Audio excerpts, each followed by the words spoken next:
I'd like to start with an event of considerable significance that took place last September. This was the announcement of the national security strategy of the United States, what's been called the Imperial Grand Strategy, which was the framework for the invasion of Iraq and undoubtedly many things to follow. And it has been high on the global agenda ever since the announcement. The strategy report quite explicitly declared the intention of the most powerful state in history to maintain its dominance over the world through the use of military force. It's the one dimension in which it ranks supreme, competitors in other dimensions. The official formulation is that our forces will be strong enough to dissuade potential adversaries from pursuing a military buildup in hopes of surpassing or equaling the power of the United States. That caused a lot of shudders around the world, including the U.S. foreign policy elite. The very next issue of the main establishment journal, Foreign Affairs, Journal of the Council on Foreign Relations, had an article by a well-known international relations specialist, John Eikenberry, discussing the grand strategy.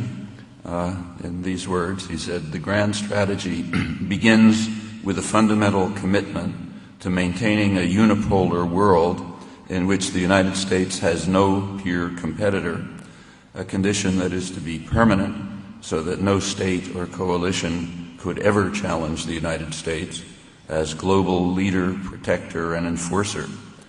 The strategy renders international norms of self-defense enshrined in Article 51 of the UN Charter almost meaningless. In general, it dismisses international law and institutions as being of little value. In fact, if you read the security strategy, you'll find that they're scarcely even mentioned."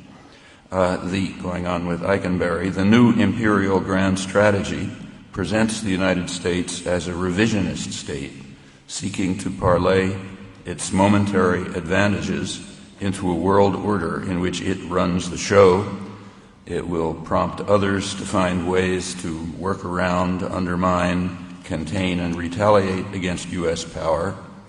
The strategy may appear to be successful in the short term, given overwhelming U.S. military force, but," he goes on, "it threatens to leave the world more dangerous and divided, and the United States less secure," a view that's incidentally widely shared within the conservative foreign policy elite. The rhetorical radicalism of the Imperial Grand Strategy is highlighted by contrasting it with the conceptions of world order that happen to be reiterated at about the same time by the president of the International Court of Justice, the World Court.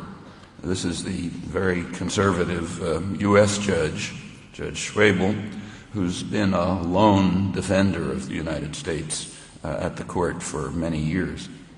He was presenting the ICJ report, annual report to the General Assembly of the United Nations, and he said, "As the court enters the first century of the third millennium, it stands for international law, not international lawlessness, for the peaceful settlement of international disputes in conformity with international law, not the will of the more powerful party, for international organization, not for international anarchy or for a state sovereignty which purports to be above the law.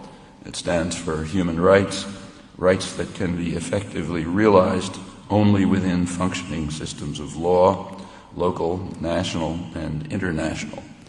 You couldn't construct a more sharper antithesis than this conception from a conservative U.S. justice heading the International Court of Justice and the Imperial grand strategy that was announced shortly afterwards. The Imperial grand strategy is often described in the press and elsewhere as authorizing preemptive war. That's a mistake, and an important one. Preemptive war has a meaning within the framework of international law. Preemptive war is on the border of being permissible under the existing framework of international law.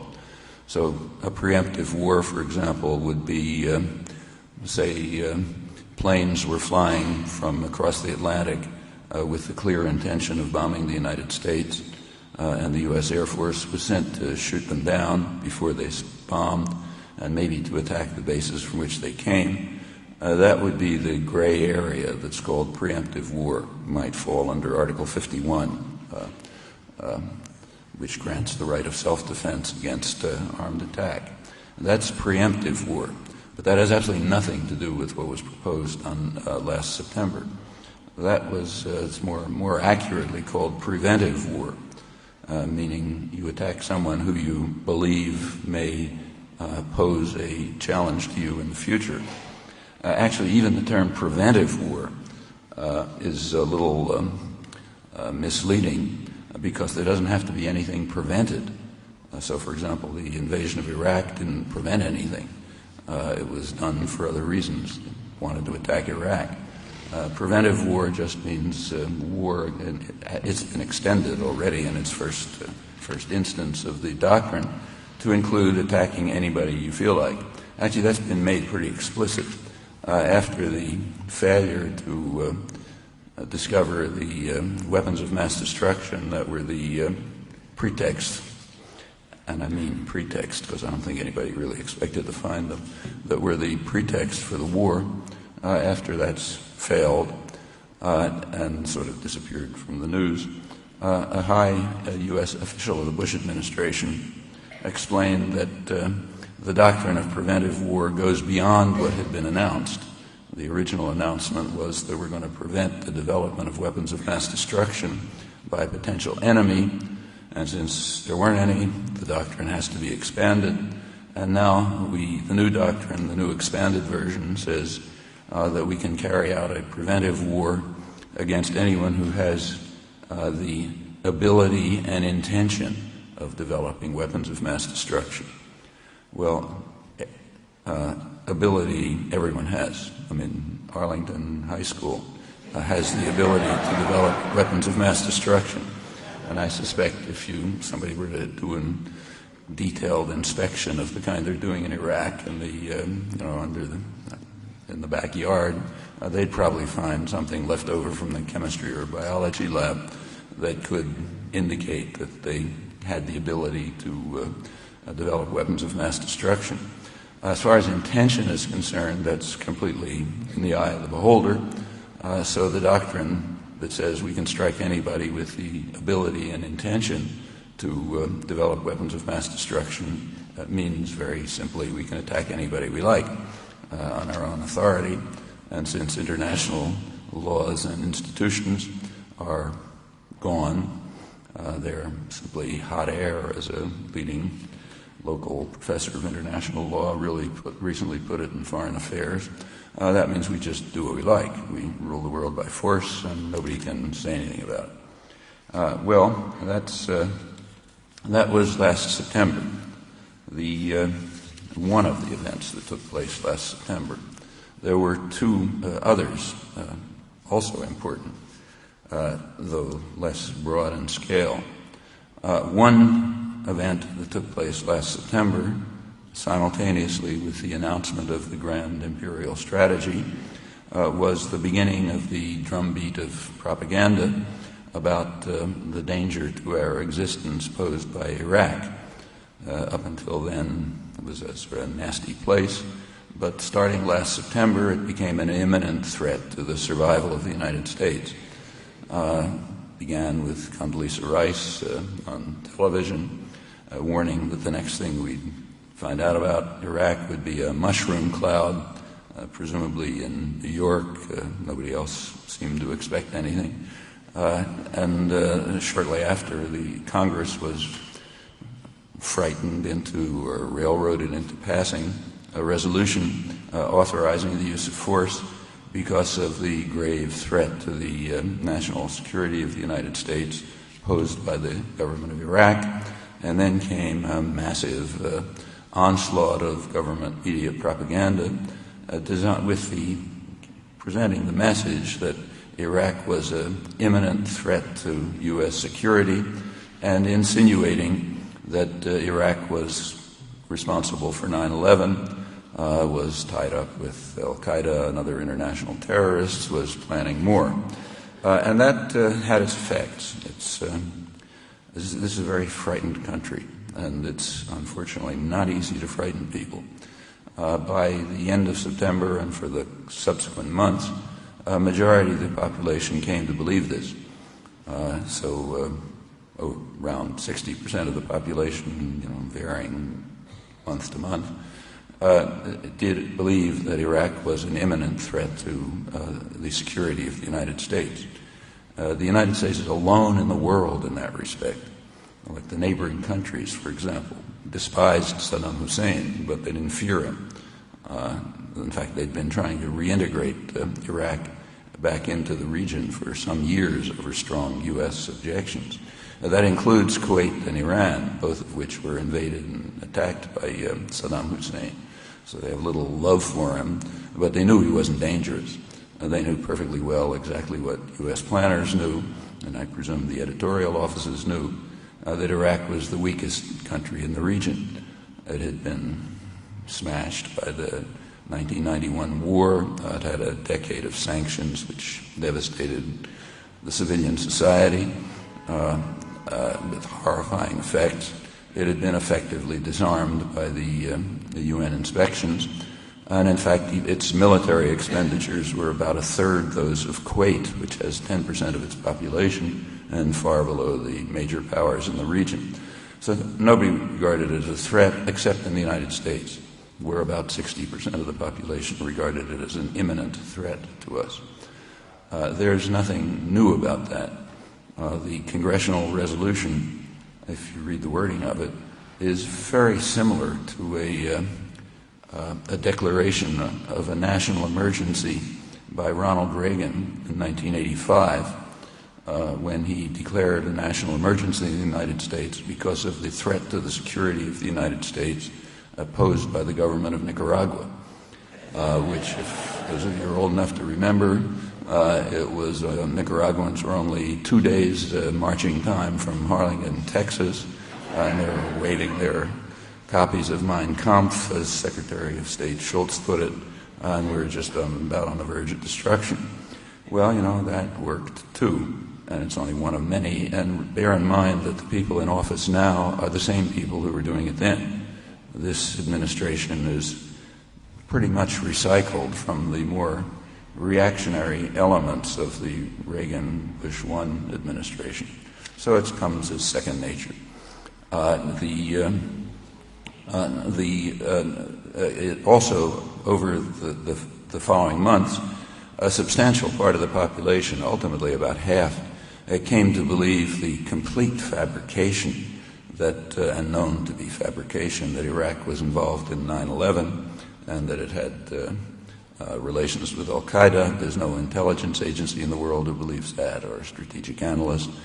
Nevertheless, it was instituted sufficiently by effective propaganda that when Bush gave his victory speech on the Abraham Lincoln, he was able to declare the victory in the war against terror because of the connections of Iraq to al-Qaeda, which were fabricated by his public relations specialist, as he probably knew.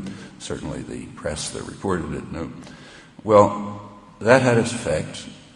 If you look closely, there was a close correlation between support for the war and belief that Iraq is a threat to our security, was carried out 9/11, was planning to do it again. And that's not really surprising. If you believe those things, there's good reason to go to war for a preventive war. So the propaganda was indeed spectacularly successful, unique in the United States. If you take away the factor of panic in the United States induced by spectacular propaganda, opposition to the war here was approximately like everywhere, namely overwhelming.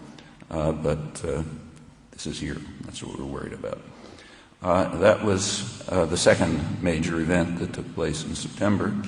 The third major event connected with it was the onset of the congressional midterm election, also in September. And that is connected.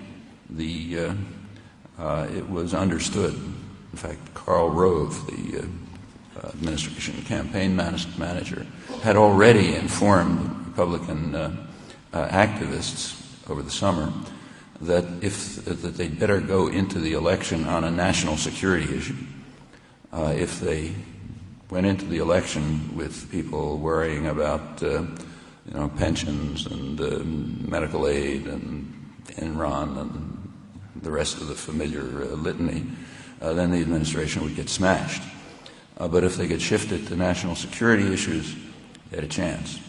People will, especially a frightened population, does tend to huddle under the umbrella of power.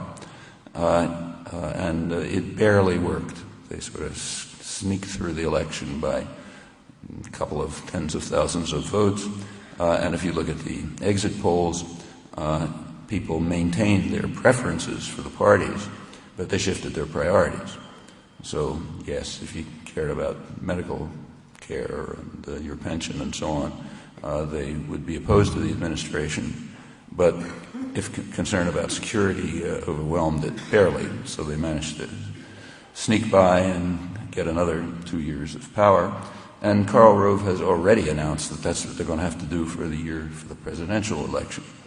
In fact, the Wall Street Journal, one of the more honest journals, report during this Abraham Lincoln extravaganza a couple of weeks ago, the staged event, pointed out that that's the opening of the presidential campaign. The presidential campaign is going to have to be conducted with the created image right out of central casting of the war president who saved us from destruction by Iraq and is by then going to be saving us from destruction from some new dragon that will be slain. The Republican campaign was delayed, so it opens in mid-September in New York, September 12th. You can write the speeches right now. Okay, but that's the way it's going to have to be done, and they understand it perfectly well. They are carrying out a major assault against the general population. They know it. People know it. And you've got to divert attention away from it. And there aren't a lot of ways to do it.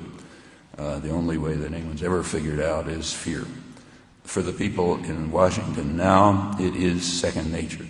That's the way they're following a script which is very close to their first tenure in power, 1981 to 1992.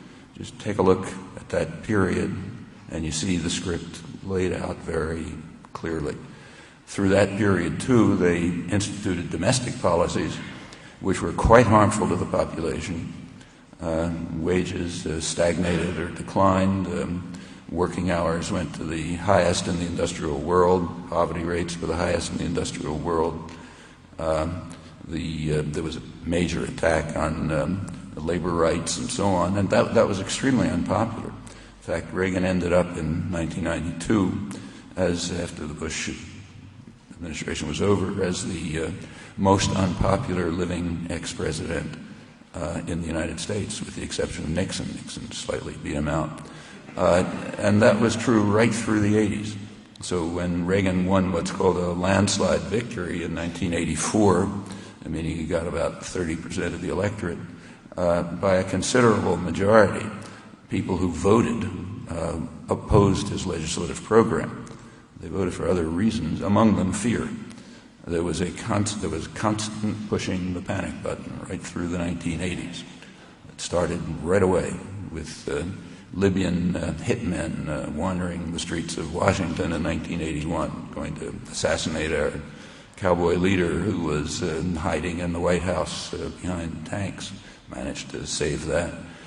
Before that was just managed to barely get out of that one, and the Russians were building an air base in Grenada, which they were going to use to bomb the United States while, the U.S. Air Force stood helplessly by.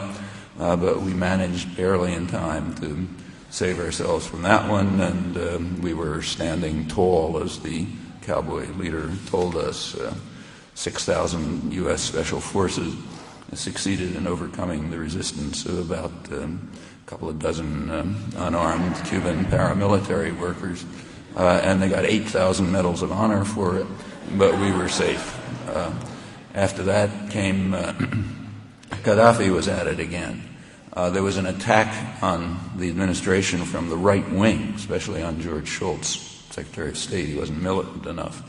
And fortunately, they discovered a Libyan invasion of the Sudan across 600 miles of desert, again with the U.S. and Egyptian air forces unable to do anything about it.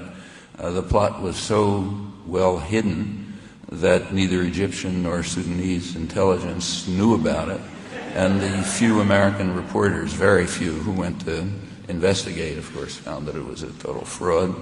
But it was enough for Shultz to get up on television, strike heroic poses, tell us how Gaddafi's back in his box because of our powerful cowboy, and so on. Then came the Nicaraguans, 2 days marching time from Texas, and then it went on and on, one thing after another. A lot of it was domestic. Those of you here well remember, I'm sure, how George Bush the First managed to win the election, his presidential election, namely by playing a very vulgar race card, the Willie Horton card.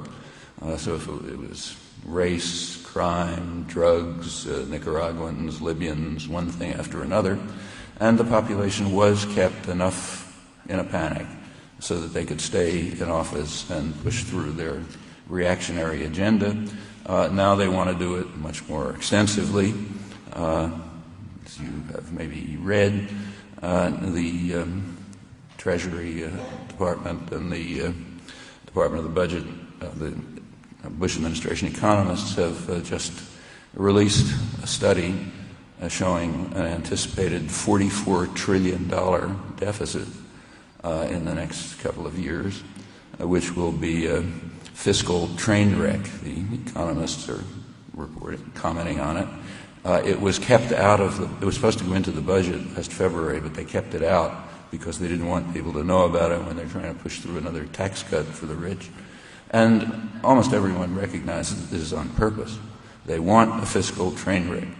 If you have a fiscal train wreck, you have to have what's called fiscal responsibility, meaning cut back spending, not cut back spending that goes into the pockets of rich people, so there'll be plenty of that, but cut back on social spending, eliminate Medicare, Medicaid, Social Security, funding for the states so that they'll have huge deficits, eliminate public schools and so on, and just roll back any of the progressive legislation of the past century. It's a pretty awesome program, and it's got to be conscious. I mean, there's no way that they could be doing this without understanding it. And how are you going to get people to accept it? Well, exactly the way that Karl Rove described. Frighten them, terrify them. That's what happened last September, and that's what's going to happen for the next election. That they understand, and it's hard to miss it. So those are the three events: national security strategy, the propaganda about the Iraqi threat, and the election, which happened to be a midterm one, but the same thing's going to happen next time, just as it happened right through the 80s. I mean, we have to really be blind not to see that the script is being replayed in a much more extreme form. Well, the national security strategy is a doctrine, and if you announce a doctrine and you want people to take it seriously, and make sure that they know you mean it, you have to implement it. So you have to have what's called a test case, or what the New York Times called a Petri dish, to make people understand you really mean this. Well, the test case for the doctrine has to meet several conditions. First of all, it has to be defenseless. I mean, nobody with any of their brains functioning would attack anybody who can shoot back. So you have to pick a defenseless country, and it has to be one that's important enough to conquer. So there's no use picking some country in Central Africa that nobody wants.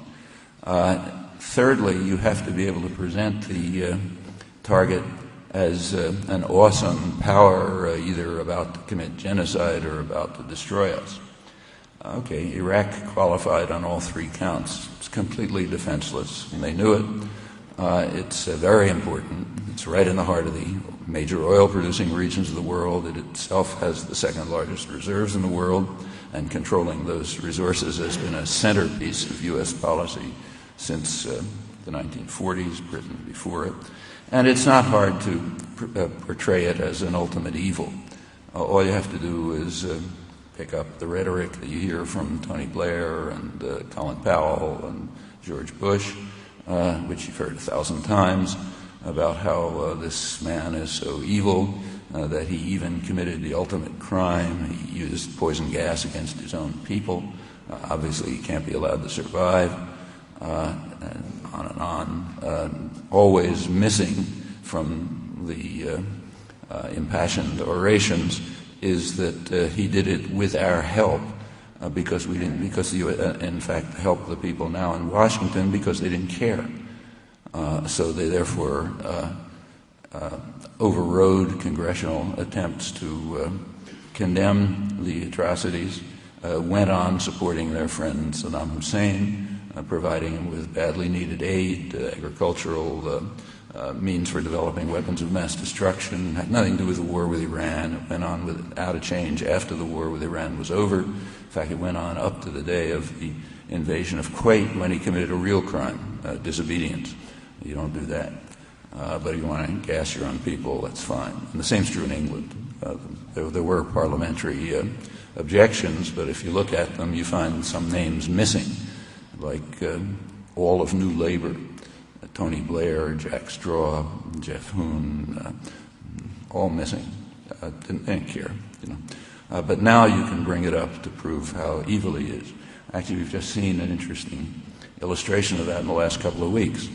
I'm sure you saw they're digging up these horrendous mass graves throughout much of Iraq, where there are thousands of people buried from the Saddam Hussein's murderous repression of the insurrections of April 1991. And that's portrayed with proper horror, and again with the usual omission. Saddam Hussein was authorized to do that by George Bush #1, Colin Powell, and Dick Cheney, and the others who are now in charge, because who had complete command of the air and could have easily stopped it in 1 minute, but they authorized Saddam Hussein to use advanced weapons and military helicopters and others to crush the rebellion. And what's more, if you look back, you'll even find the explanations. So Thomas Friedman, who was then the chief diplomatic correspondent of the New York Times, kind of voice for the State Department essentially in the New York Times, explained that makes us unhappy, but we have to do it. He said the best of all worlds would be an iron-fisted Iraqi military junta ruling Iraq the same way Saddam Hussein did, but without his name, because he's an embarrassment. And since we can't find the replacement, this is the second best. What cannot be allowed is for Iraq to be run by its own people. That would be unacceptable. And if there was rebellion, that's what would have happened. But that can't be tolerated. And in fact, the one consistent strain in U.S. policy over the years has been that. Other things vacillate, but the consistent part is they're not going to run it. Either we'll run it or some vassal will run it. Well, none of this is secret, read in the New York Times or anywhere else in 1991, but it's somehow miraculously missing. In any event, Iraq met all three conditions given appropriate subservience and subordination on the part of the educated classes, which is not hard to get. It's defenseless. It's extremely important, and it can be portrayed as the ultimate evil, and indeed was. And certainly no one who supported Saddam Hussein and those actions should have impunity, which happens to include everyone in the White House right now. But that part isn't mentioned. The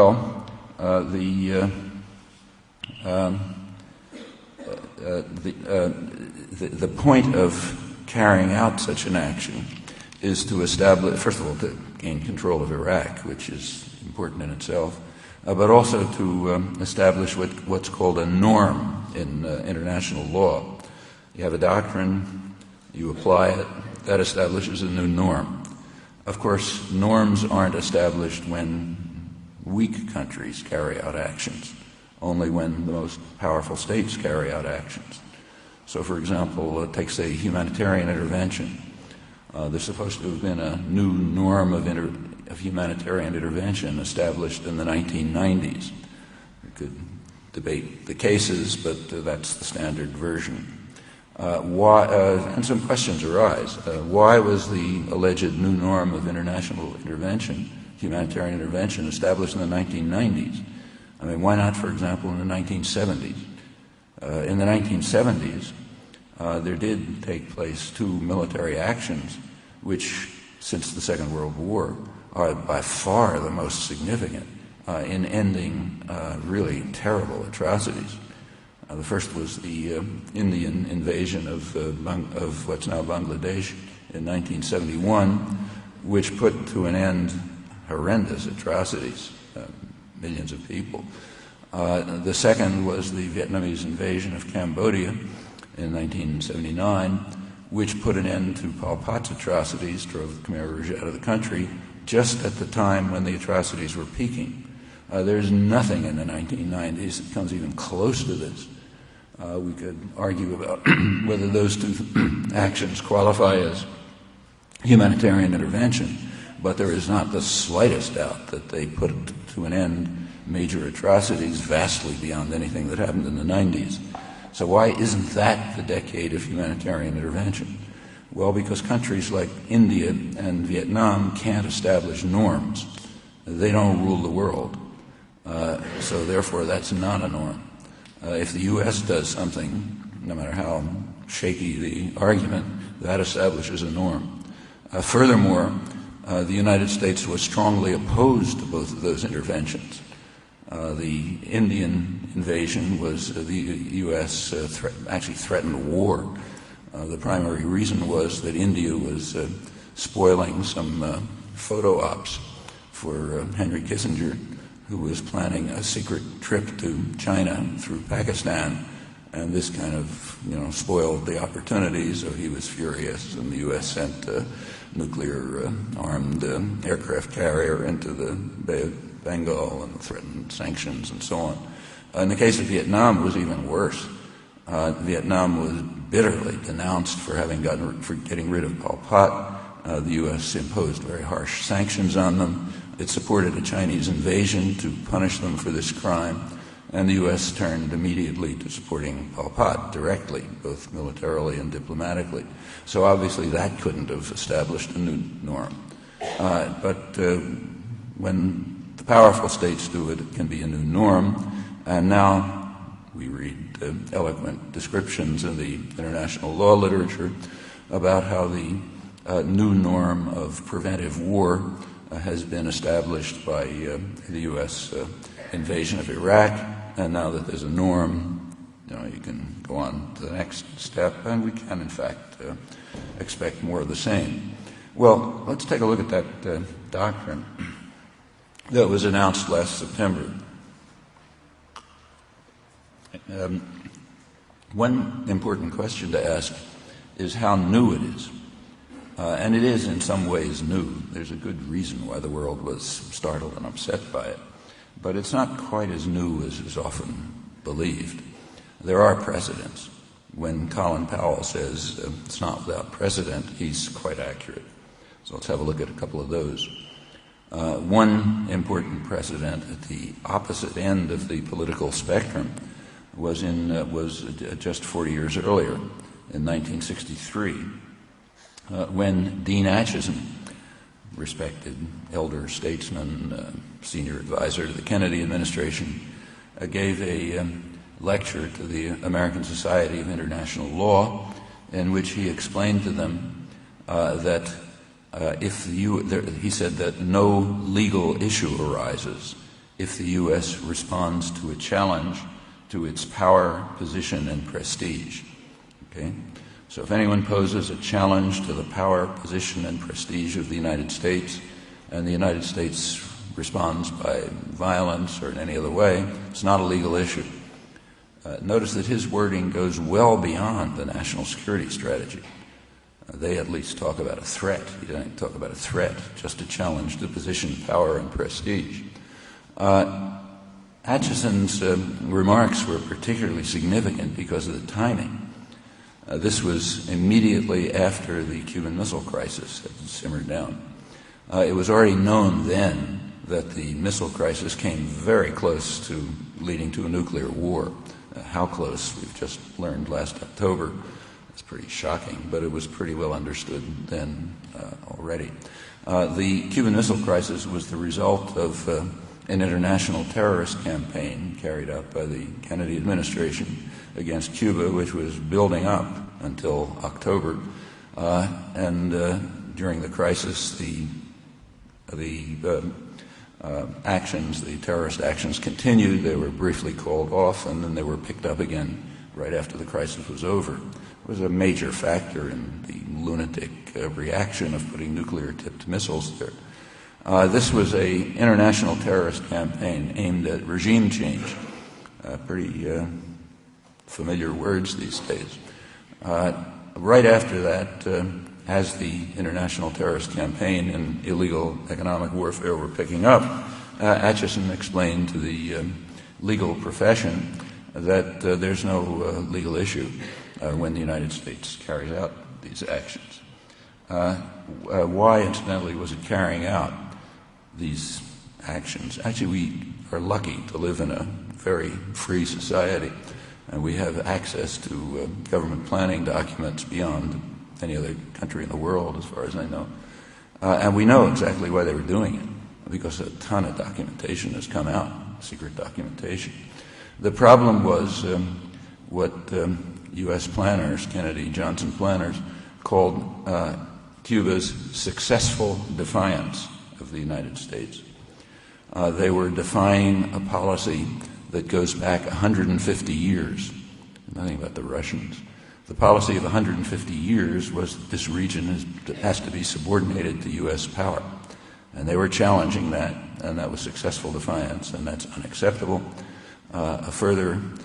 Even more unacceptable was the fact that there was a threat, quoting Arthur Schlesinger in the internal documents, there was a threat of the spread of the Castro idea of taking matters into your own hands, which might appeal to other people in the region who are suffering from similar circumstances, and that's got to be cut off right away. So therefore, the terrorism and the economic warfare were legitimate, and if they came close to a terminal nuclear war, that's the way the cookie crumbles. We're then going to go on, and in fact do. Well, those are the circumstances of Acheson's statement. That's at the left liberal end of the spectrum. Let's go over to the other end of the spectrum, the right wing, the current incumbents. In 1985, the Nicaragua, which was being subjected to an international terrorist campaign carried out by the current incumbents in Washington, brought a case to the World Court in which they asked the court to order the United States to terminate the terrorism and pay reparations.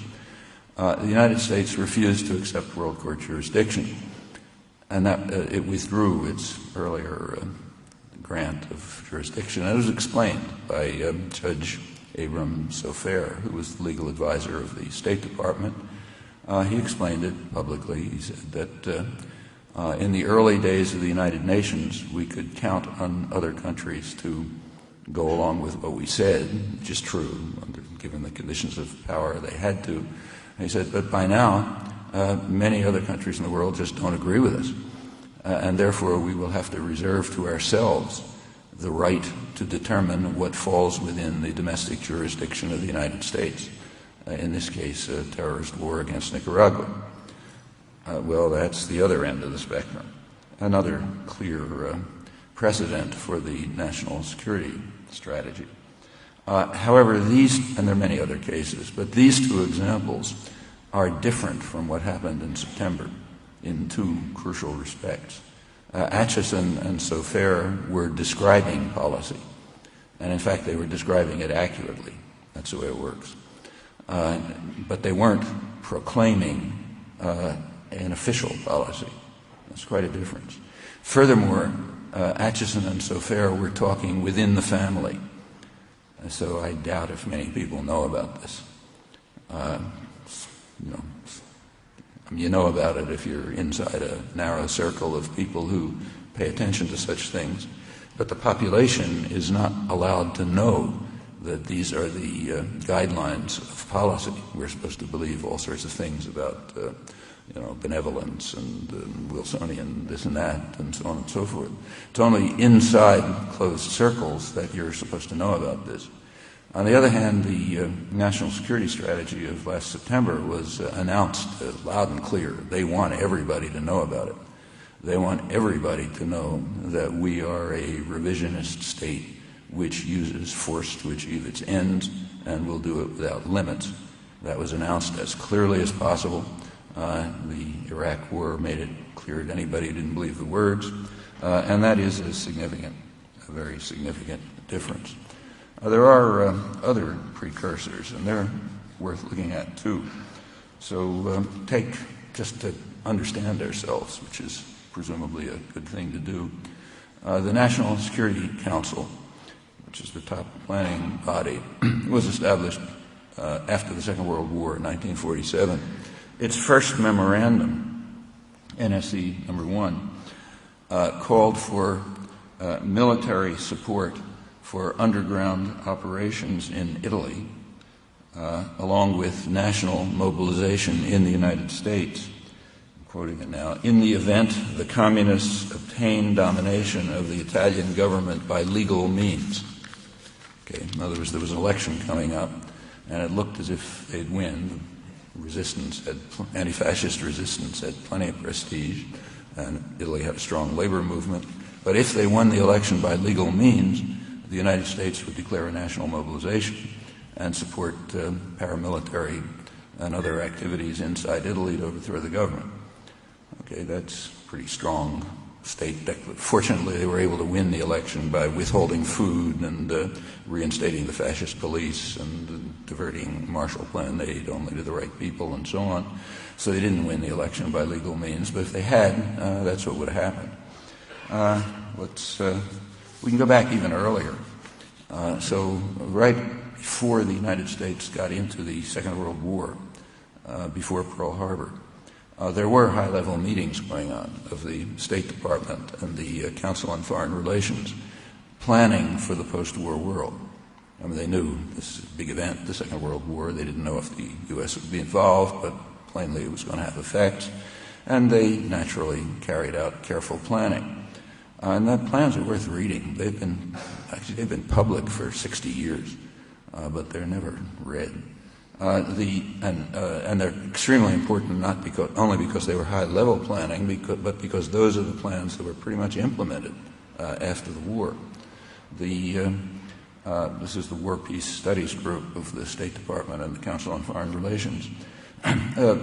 Before the U.S. got into the war in 1940-41, they held that in the post-war world, the United States must hold unquestioned power, and it must act to ensure limitation of any exercise of sovereignty by states that interfere with U.S. global designs.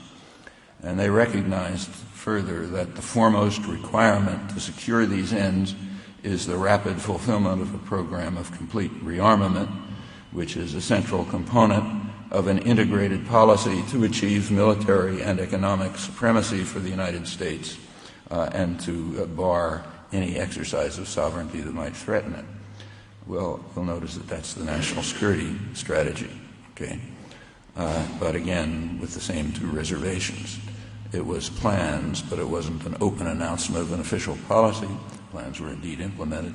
And it's inside. It's for the family, not for the general public to know about, even though it was public. Well, at that time, these ambitions were limited to what they called the non-German world.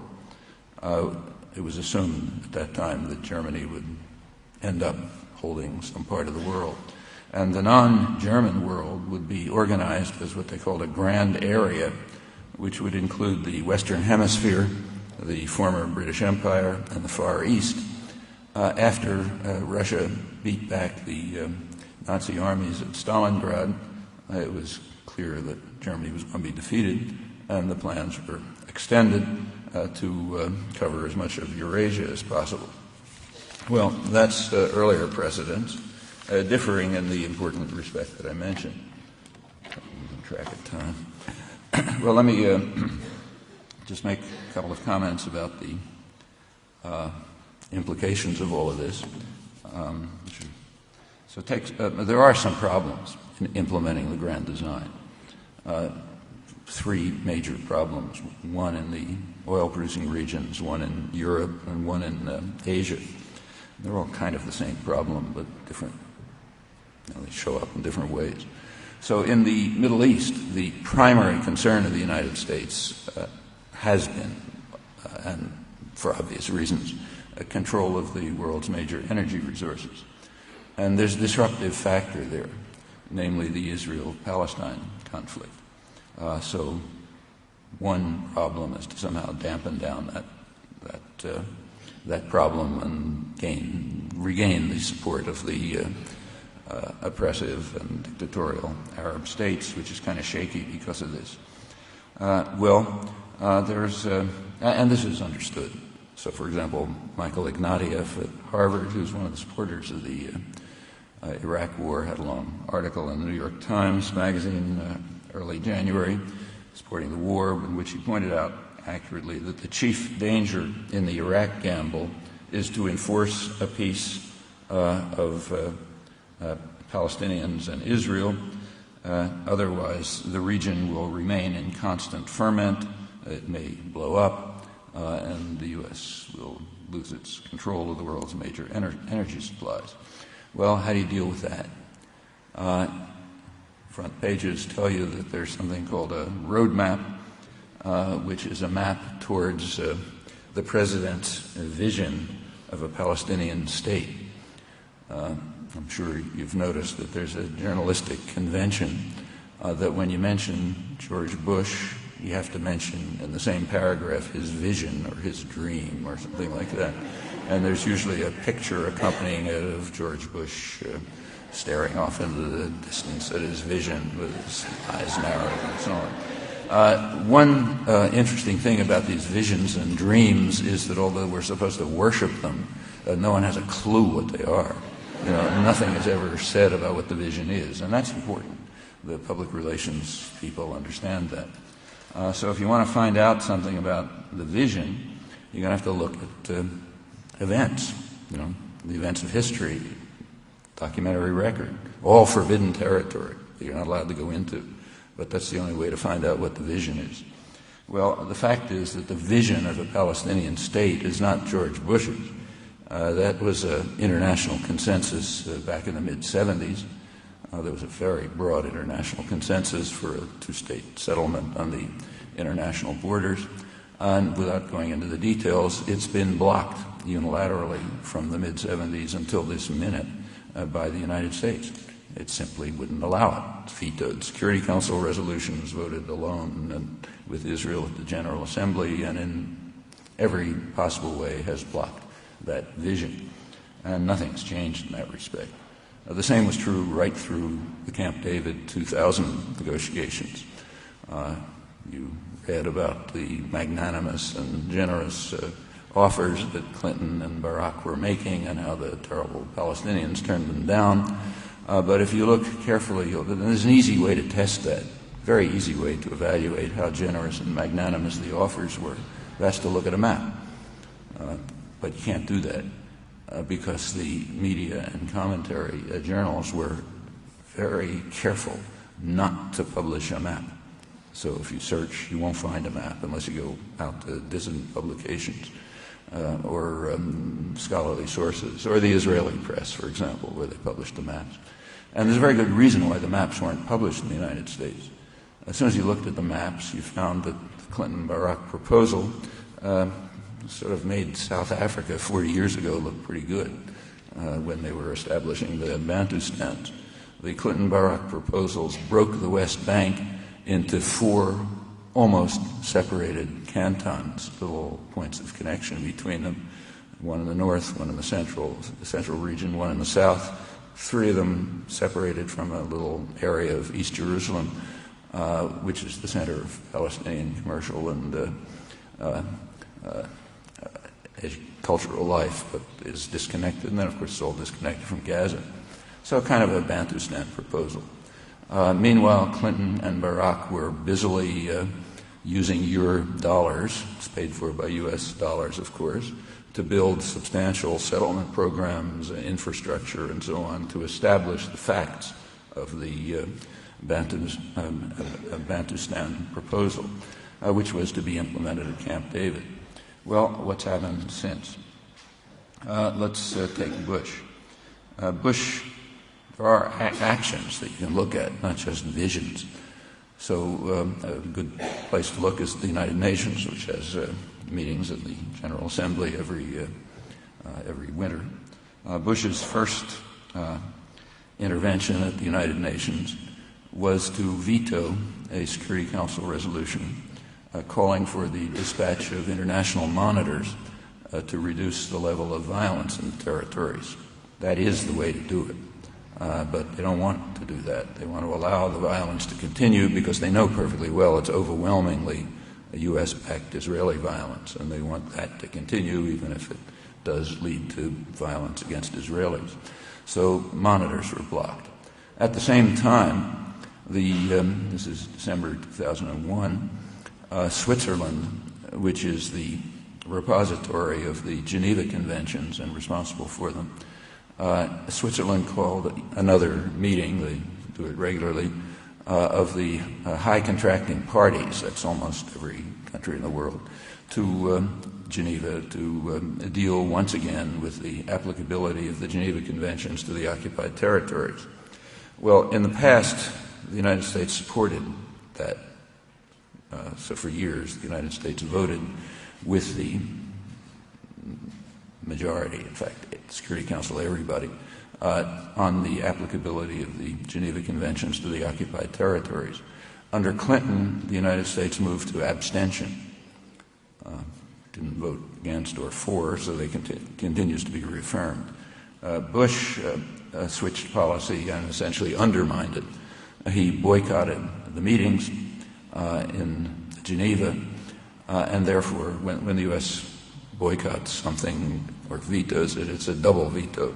For one thing, it's blocked, and for another thing, it doesn't get reported, and it doesn't enter history. So this wasn't reported and didn't enter history, and that's quite important because the Geneva meeting reaffirmed, this is the whole European Union and even England and everybody else, reaffirmed that just about everything that the United States and Israel are doing in the occupied territories is a breach of the Geneva Conventions. And many of them are grave breaches. That means serious war crimes under U.S. law. The Geneva Conventions are not a joke. They were instituted after the Second World War to formally criminalize the crimes of the Nazis, the relevant one, the Fourth Convention, crimes of the Nazis in occupied territories. So the U.S. doesn't want publicly to say they don't apply, but what it's doing is silencing them, and Bush took that a stage forward by undermining the meeting. Well, that's December 2001. December 2002, he went beyond.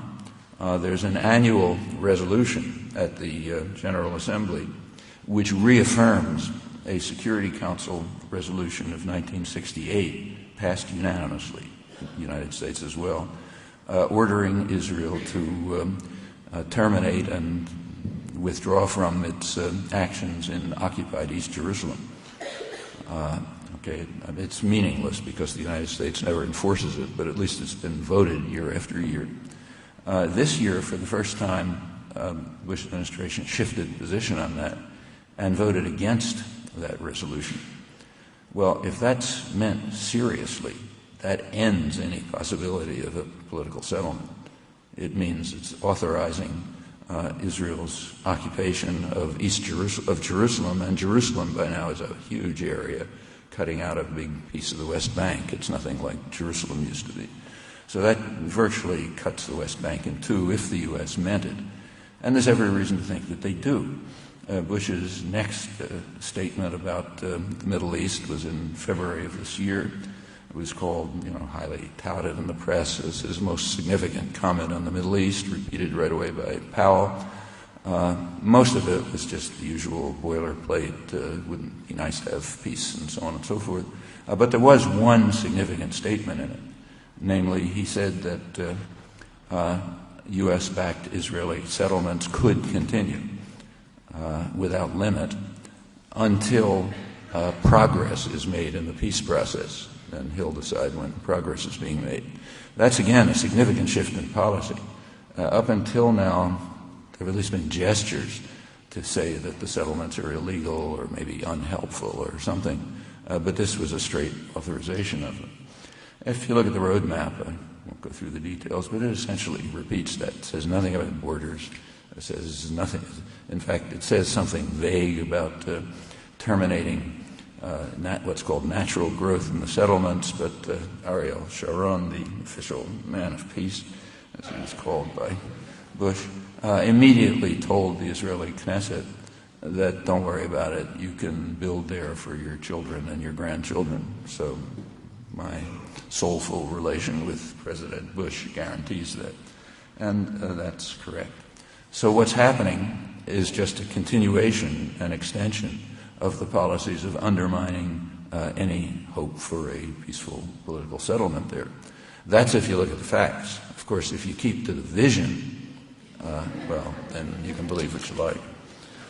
One final comment, because it's getting too late, but this is a really important topic, so it should be mentioned.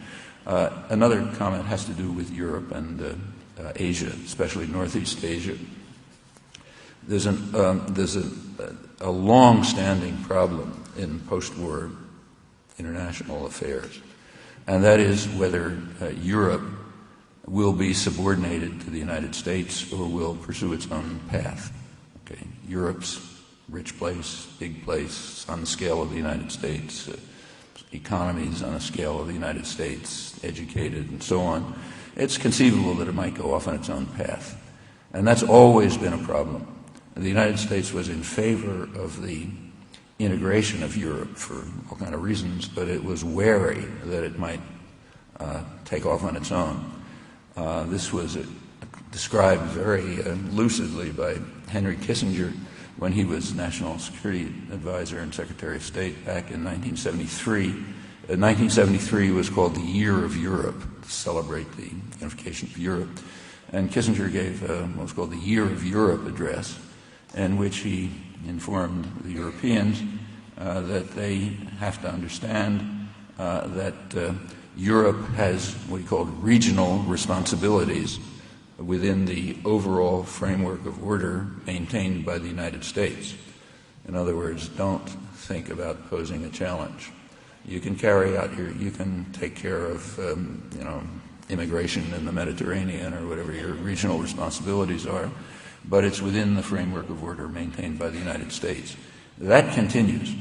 Europe means primarily France and Germany. That's the industrial, financial heartland of Europe. And a large part of the hysteria about France and Germany in the last couple of months, which is kind of interesting in itself, but a large part of the hysteria has to do with concern that Europe might strike out on an independent course, as it could. Okay, the same problems are arising in Asia.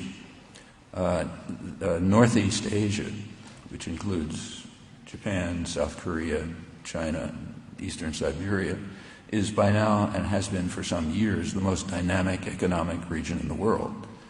Its gross domestic product is considerably larger than the United States. It's growing fast. It has about half the financial reserves of the world. It's a major source of foreign direct investment in and by now out. It's an integrated region, has plenty of resources. Eastern Siberia and China have resources. The industrial countries of the region need the resources. It's a very natural unit. And it's significant. Except in military force, it's on a par with the United States and Europe. Well, that's a concern because Northeast Asia also could move on its own towards independence. And a lot of fuss now about North Korea. And this is part of what's behind it. I mean, the regional countries, all of them, want to pursue some kind of negotiated diplomatic settlement with North Korea, somehow integrate it. A horrible place, but they don't want a war. That would be too awful. They want to move to integrating it into the region somehow. And that makes a lot of sense from every point of view. Pipelines from Siberia into South Korea through North Korea, or expansion of the Trans-Siberian Railroad into South Korea, would be important moves towards integrating the region.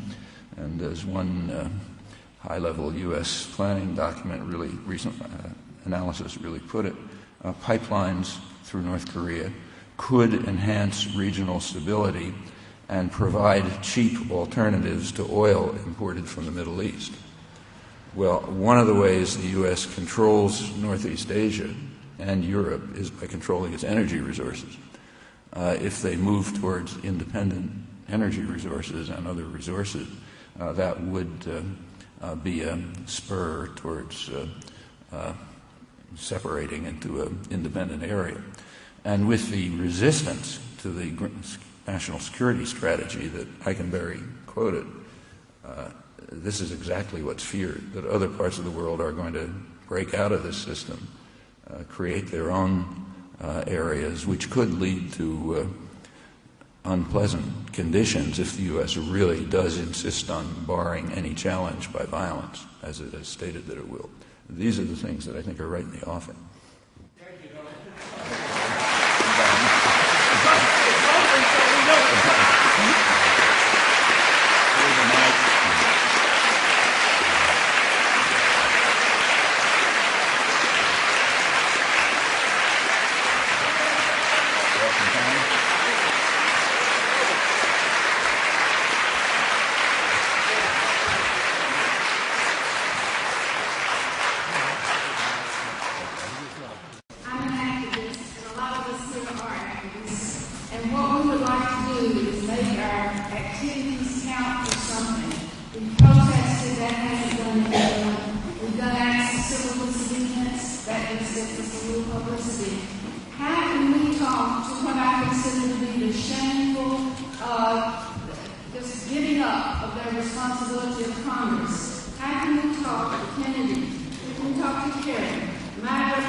Well, first of all, I don't agree that it doesn't make any difference. I think it makes a huge difference. So, for example, if you just look over the history of recent years, you can see the difference. The first time I lobbied Congress, actually first and last time, was with Howard Zinn. We went down in April 1965 to talk to our congressional representatives and senators. This was right after Lyndon Johnson had expanded the war in South Vietnam to the bombing of the North. I won't run through the details, but we couldn't even talk to them. Tip O'Neill wouldn't let us into his office. Saltonstall, who was the senior senator, said, well, kind of let us give him our rap and said, interesting, but the president has spoken. What are you talking about? Kennedy, who was then a junior senator, said, it sounds kind of interesting, but I'm not much my brother takes care of foreign policy issues. Of the people in Congress, the only ones we could even talk to were a couple of Republican representatives, who were in fact kind of helpful. But that's just changed over the years. By now there's much more access and much more pressure because the population's changed. They are under popular pressure. And to the extent that they're under popular pressure, they will do things. They're not going to stand up alone. Very few do. I mean, you can count them on the fingers of one hand. There's an Ernst Gruning, and occasionally you'll find someone else.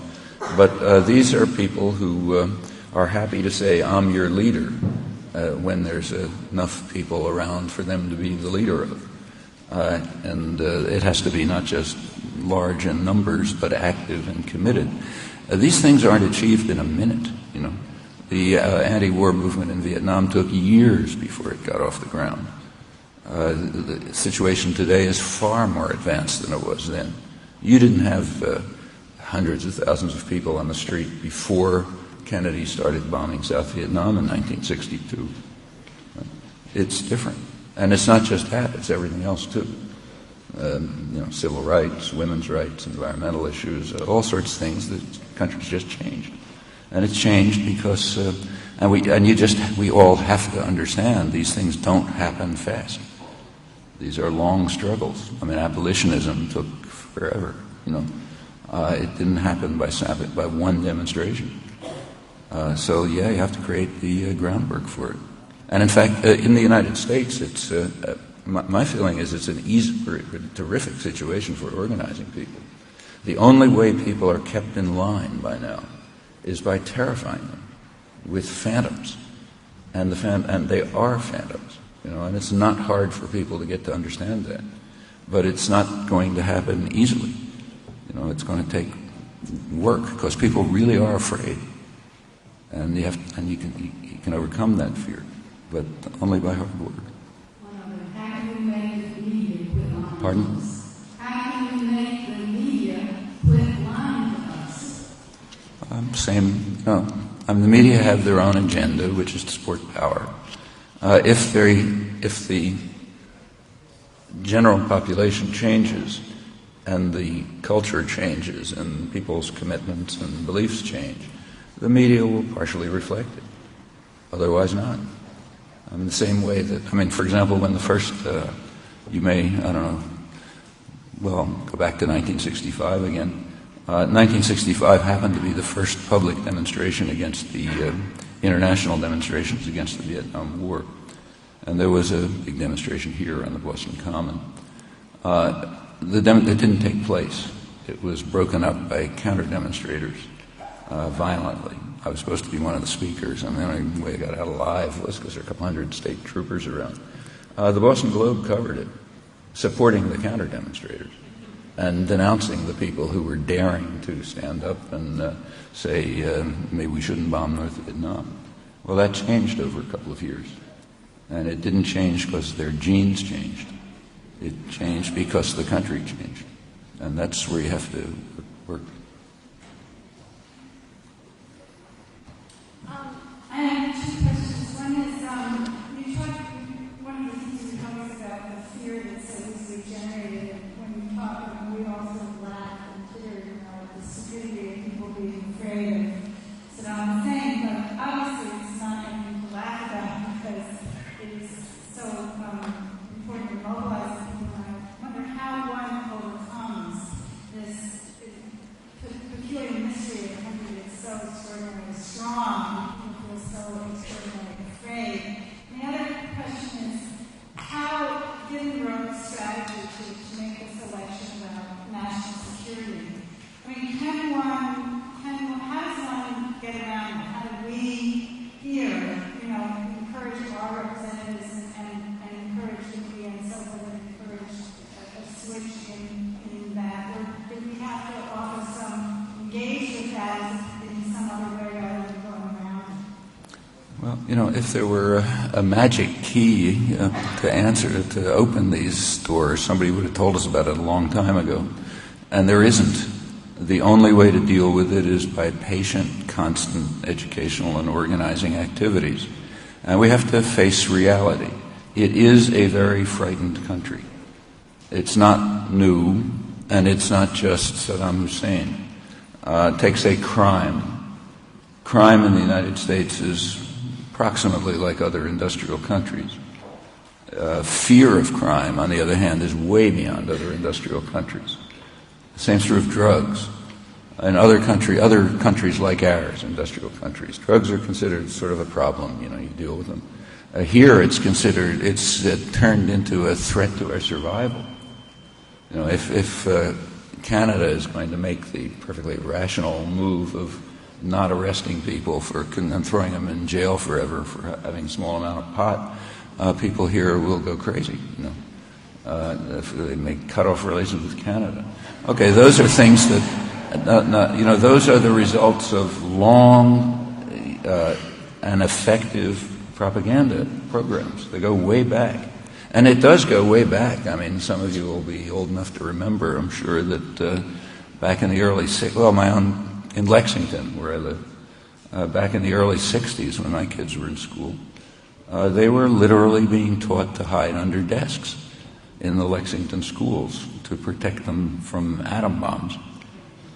We can laugh, but they didn't laugh, And there's no place in the world where there was anything like this. I mean, for a long time, it's been an extremely frightened country. And that is exploited by unscrupulous leaders. And they're going to try to exploit it for the next election, just as Rhoda said. And the only way to deal with this is to get to people and, help them, participate with them so that they can get a sane grasp of reality. And that can certainly be done.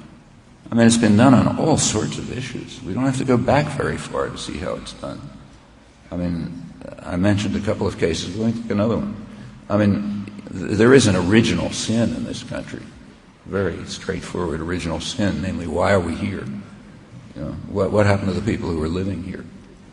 Well, what happened, is that they were exterminated. Millions of them. Like, it wasn't small. Well, until the 1960s, that was simply not an issue. It wasn't an issue in scholarship. It wasn't an issue in consciousness. When I was a kid, we played cowboys and Indians, and we were the cowboys and we were killing the Indians. I can't say it's, there's been that it's so marvelous today. It isn't. But there's an enormous change in that respect because people's awareness and consciousness has changed on issue after issue. And it doesn't happen by a gift. It happens by hard, dedicated, constant work. And it takes time. I mean, take something like women's rights. It took centuries before it became right on the agenda. Just a couple questions. Why do you think Palestinians accept the current roadmap? The Patriot Act or any other legislation, has that prevented us from getting Freedom of Information Acts over the last couple of years of the events that have gone on? And are you getting on C-SPAN on Sunday? C-SPAN too? I'm sorry? Are you getting on C-SPAN too? Yeah. Sunday. Assuming my voice holds on. Yeah. Patriot Act is a pretty rotten act. It has a lot of horrible things in it. But so far, it has been used mostly against very vulnerable people, where they're pretty sure they can get away with it, like illegal immigrants and so on. They certainly want to use it against everybody. I mean, there's a real fascist streak in the administration. There's no doubt about it. And they would like to be able to really undo the whole civil libertarian tradition. But it's not so simple, because people are not going to accept it easily. With regard to the Freedom of Information Act, there haven't been many changes. I mean, the Bush administration, like the Reagan administration, wants the government to be free from scrutiny by citizens. They are not conservatives. They're reactionary statists. They don't think that the population has any right to know what the government's doing. So the Reagan administration very radically undermined efforts to get declassified documents from 30 years earlier. And the Bush administration is trying to do the same thing. But so far they haven't succeeded very much, and whether they succeed or not is up to us. I mean, they can't really do these things if the citizens won't allow it. They're pushing it as hard as they can go, and they're pushing very hard. So just a couple of days ago, I don't know if this even made the papers, but there is a legislation which has been upheld by the courts for the last 20 years, the Alien Torts Claims Act, which actually goes back to the 18th century, which allows people to bring suits against foreigners or their local affiliates for acts like torture and so on and so forth. So you can bring a suit in an American court against Indonesian torturer and so on, and against corporations. Well, one of the suits that's going on is an important one. It's worked up through the courts in California, is a suit against Unocal, big oil company, for using what amount to slave laborers in Burma. And it's being filed under this act, and it's moving along. The Ashcroft Justice Department just intervened with a first time with an amicus brief to support Unocal and to call for termination of any use of this act for torture victims and slave labor victims and so on. I mean, they really want to cut out civil liberties at every point you can look at. The new Patriot II Act, which they're thinking of, they're trying to sneak it through. It's leaked. It hasn't been made public. It's leaked on the internet. Law professors have written about it. So, I mean, they are actually intending to claiming the right to take away citizenship simply on what they call inference. So if the Attorney General infers, from some pattern of action of yours, that you're a terrorist supporter, or whatever that means, they want to be able to take away your citizenship. I mean, that's unheard of in any Western society. But they will go as far as they can, and they have to be stopped, or else it will be in bad trouble. As for why the Palestinians accepted the roadmap, first of all, it's the Palestinian Authority that accepted the roadmap. What the Palestinians may have in mind is another matter. But I can understand why they would have done it. I mean, they don't have a lot of alternatives. They are hoping they're under an illusion, I think. But they're hoping that somehow the U.S. is going to change its traditional position on this. There's no evidence for it, but they're hoping for it. And there's only one way to realize that hope, and that is for us here to force that change to take place. They can't do anything about it.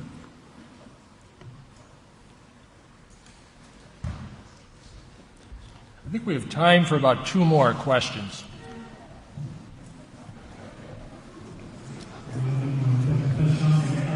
Recent news reports have indicated that although the plan for the military aspect of the invasion of Iraq was in place long before it ever happened, I've read some reports that the actual plan was going to happen afterwards, but it didn't really start in January of this year.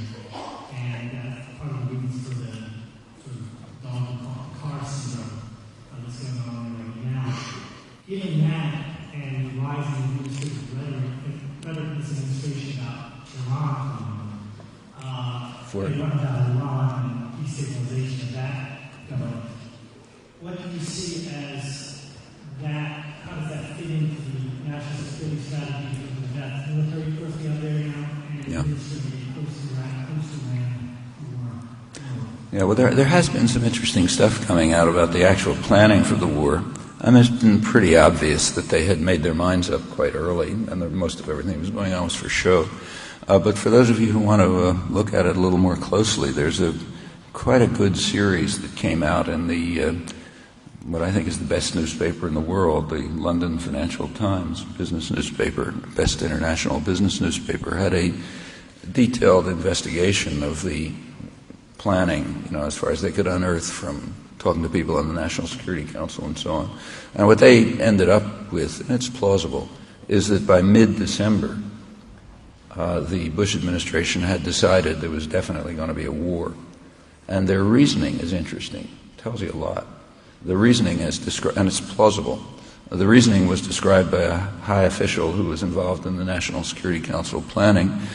He said by early December, the administration had the feeling that, I'm virtually quoting it, that a tin pot dictator is mocking us. And we don't let tin pot dictators mock us. That's called establishing credibility in international affairs or in the mafia, which are very similar. A mafia don does not allow some local tin pot to mock him. And if you have the biggest military force in the world and you know you're immune from retaliation, you don't let them mock you either. So we'll go destroy the country or whatever we feel like doing.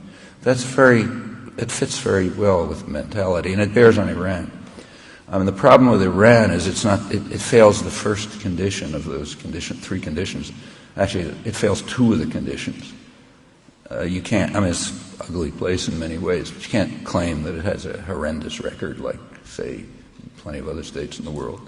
But the worst thing is it's not defenseless. And since it's not defenseless, it can't be attacked. So what the U.S. has been trying to do for some time, it's not just starting now, is to try to carry out subversive activities internal to Iran, which will fragment it or maybe cause uprisings or something. So there's pretty good reason to believe that at least for the last year and maybe farther back, the U.S. has been trying to stir up Azeri nationalist movements in the north, which do want independence and have some justification. In fact, the U.S. is now trying to do, it appears, what the Russians did in 1946, which is one of the early Cold War confrontations, where they tried to support Azerbaijani independence within Iran, which would have split up Iran. And the U.S. practically went to war over that at the time. But now it looks as though the U.S. is trying to do the same thing. And there are very complicated dealings going on in that region with the, Azeri, Turkish, Israeli alliance, trying to take power and control. There's pretty good evidence that a good part of the Israeli Air Force, which is not a small Air Force, it's bigger than and more technologically advanced than any NATO Air Force, except the U.S., a lot of it's stationed in eastern Turkey, and they're apparently flying reconnaissance over Iran as part of a preparation for some kind of action. It's probably not a direct attack because Iran can fight back. In fact, the U.S. is now driving Iran towards developing weapons of mass destruction, just almost transparently. Intelligence agencies have pointed this out, strategic analysts have pointed it out. The U.S. is making it clear to the world, and has been for some time, that if you're defenseless, we're going to attack you. So you better have a deterrent. And there's only two kinds of deterrent. One is terror, and the other is weapons of mass destruction. So the Bush administration is quite openly consciously causing proliferation of weapons of mass destruction and increasing terror. Every intelligence agency and their own analysts pointed out to them that the invasion of Iraq, that Iraq had, whatever you think about Saddam Hussein, he had nothing to do with al-Qaeda and those guys, they're his worst enemies. But attacking Iraq would increase the threat of terror. And apparently that's what's happening. Reports from around the world are that with the buildup of the invasion and in the invasion itself, recruiting for al-Qaeda-style organizations is going up fast. And we just saw two major terrorist attacks, which may well be the effect of it. But they're perfectly willing to face that. They don't want terror, but they don't really mind that much.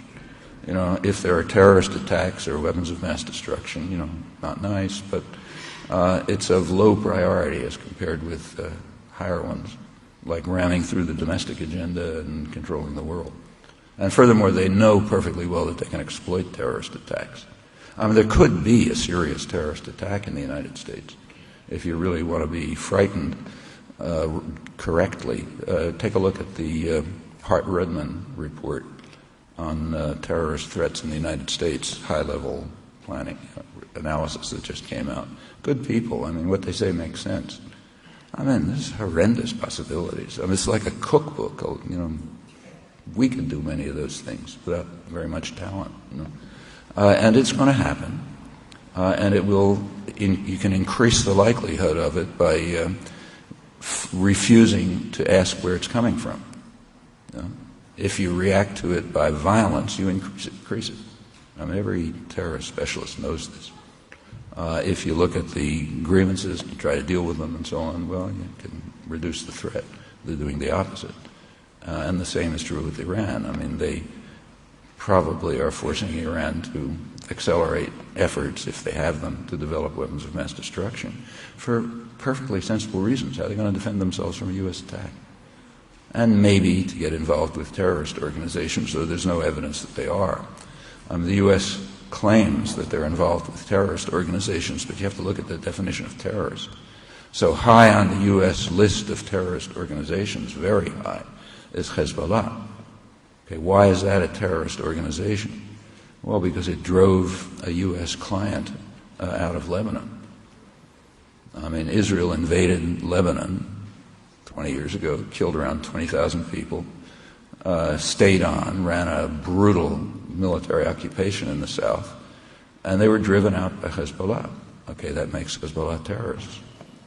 Just like the current administration, the guy, Powell, Rumsfeld, the rest, they regarded the Nelson Mandela and the African National Congress as, in their words, one of the more notorious terrorist groups in the world because they were resisting our ally South Africa. So you've got to be really cautious about what's called terrorism. I'm not saying the Hezbollah are nice people, probably not. But their the main charge against them is that they drove a U.S. client out of an illegal military occupation. And it's undoubtedly true that Iran is supporting them.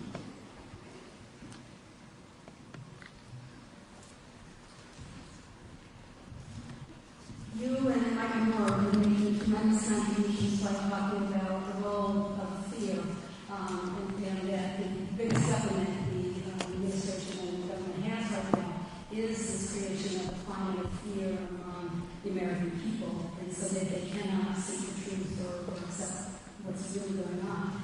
And I'm also seeing that there's a great deal of fear among the anti-war movement. The anti-war movement and the people like us today. And rather than seeing the tremendous victories that and the successes that we've had, I mean, compared to, I was in the anti-war movement, and I started my first demonstration was in 1963. And there were many, many more demonstrations before. Got anywhere, yeah. And the incredible success we had with the joining together with millions of people around the world and being able to have this kind of an audience, to me, is so exciting. But I'm concerned that the fear is really strong and that people are beginning to feel like that the main thing to do is to defeat Bush rather than keeping up the pressure on the government. And so I'd like to hear what your opinions, because I'm hearing more and more people say, any Democrat would be better than Bush. Doing anything Well, I mean, right, I mean, and look, the people running Washington now happen to be an unusually dangerous crowd within a spectrum that isn't that broad. That's what I was trying to suggest by quoting Dean Acheson and planners of the Franklin Roosevelt period and others. I mean, it's a narrow spectrum. And nevertheless, within that spectrum, there can be differences, and those differences these guys have so much power in their hands that small differences can translate into huge outcomes. So I think it makes good sense to prevent, I don't care about Bush, but the crowd around him from wielding power. On the other hand, any Democrat, I mean, Democrats have done the same things, what has to be done is change the environment in which any of these guys are going to do something. And yeah, it's just what you said is exactly correct. It's this 40 years of work have made a huge difference, not just in this area, in every area. I mean, anybody our age knows it. So take my own university, MIT. I've been there for about 50 years. If you walk through the halls of MIT today, it's half women, about a third minorities, people casually dressed, which reflects personal relationships, means not much authority and subordination. If you walk through the same halls 40 years ago, it would have been white males, well-dressed, ties and jackets, obedient, I mean, those are just changes that have taken place everywhere, and they're not insignificant. They've changed the country, and they change politics, and they change the media and everything else. It doesn't come easily. The fear is very real, but that's the kind of element that, in a way, it's easy to combat. It's hard to combat security forces who are going to take you away and blow your brains out and throw you in jail and torture you. Okay, we're lucky. We don't combat that. What we combat is a culture of fear and subordination. That's a lot easier to deal with. But it takes hard work.